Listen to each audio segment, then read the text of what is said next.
સનાતન સભ્યતાની અંદર તમે છે ને ઘણા લોકોને વંદન કરતા જોયા છે, ઘણા લોકોને પ્રણામ કરતા જોયા છે.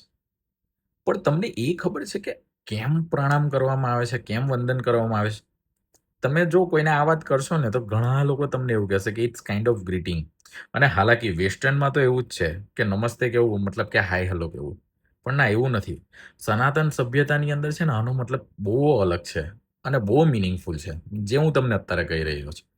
કે જે તમારા શરીરની અંદર રહેલા જે 5 જ્ઞાનેન્દ્રિય છે, 5 કર્મેન્દ્રિય છે, ઇન્ક્લુડિંગ આત્મા, આ બધી વસ્તુને લઈને તમે સામેવાળા વ્યક્તિની અંદર જે પરમાત્મા, જે આત્મા રૂપી છે, એને તમે પ્રણામ કરો છો, એને તમે વંદન કરો છો, એની સામે તમે વંદનીય થાઓ છો. આટલી મહાન છે આ સભ્યતા કે જે દરેકે દરેક જીવની અંદર આત્મારૂપી પરમાત્મા જોવે છે અને એના જ માટે આપણે એકબીજાને વંદન કરીએ છીએ. ઓમ નમો નારાયણ.